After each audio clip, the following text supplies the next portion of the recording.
Hello, everyone, and welcome to the Eagle Channel, a place for the economy and society. You are in the right place at the right time, listening to the right information. I am your host, Dr. Augustine Conte, broadcasting from Australia.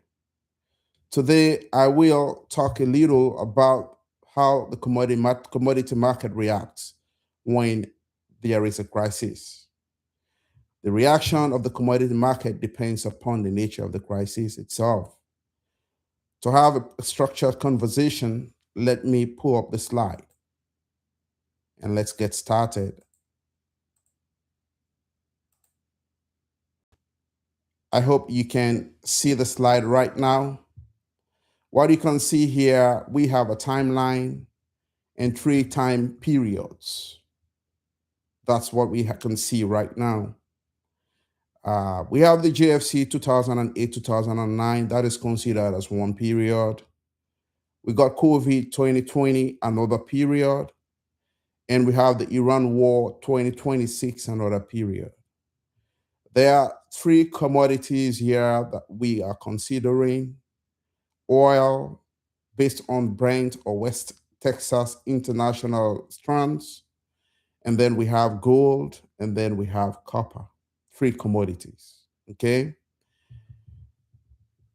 During the GFC, we see the performances of the three commodities: oil, gold, and copper. Oil went down by 70%. You can see here. And gold went down by 25%. Copper also went down by another 70%. That's what we see here. 70%, 25% for gold, and 70% down for copper. This moment was characterized by a demand shock plus liquidity stress.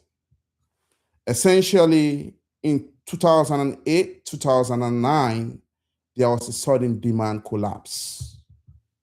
That's what we can see here, or you call it a classic demand destruction plus liquidity stress.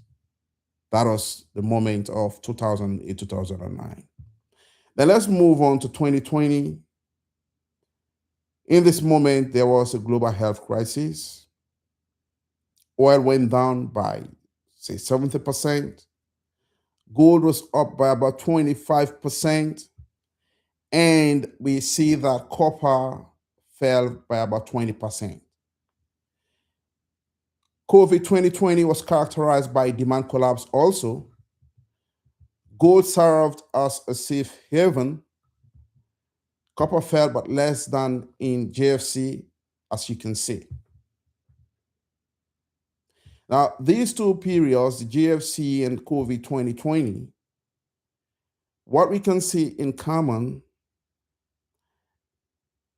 is a demand shock, a negative demand shock, which translates into unemployment hikes, economic activity slows down, translates into low consumer confidence, and other ramifications.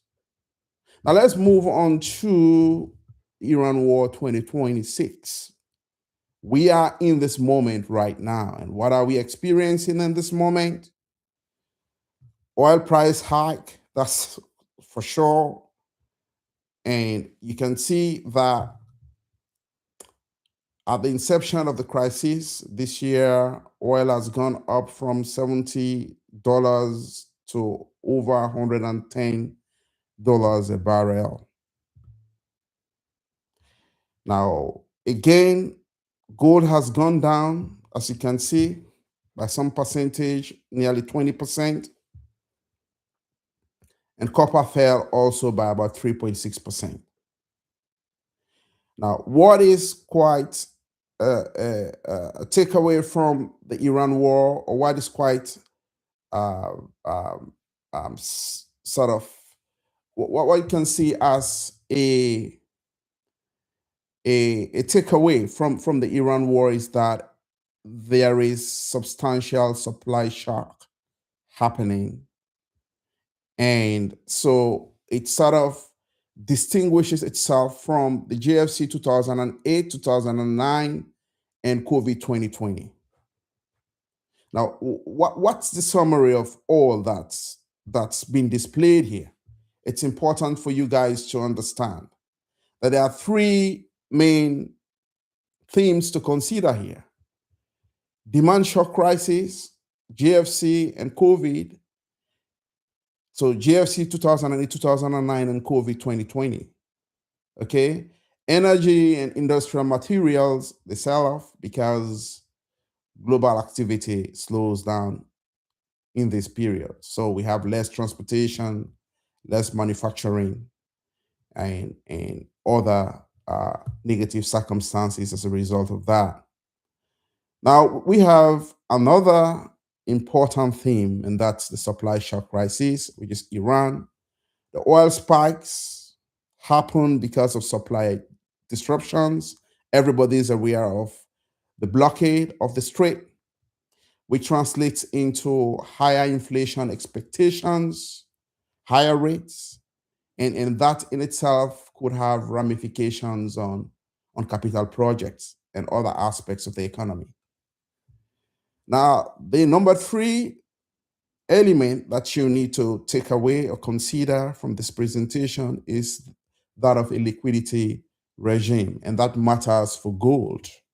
I'm saying this because in acute liquidation phases, what you expect is that even gold could drop because investors could sell whatever they can in order to raise cash.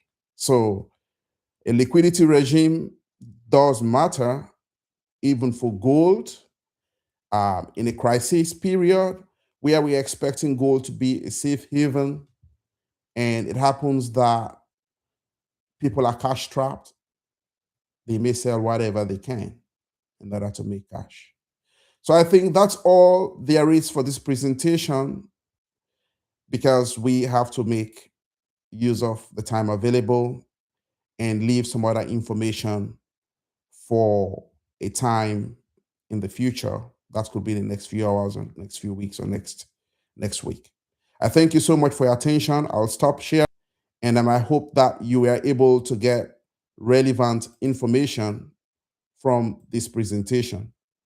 I'll see you next time. Thank you.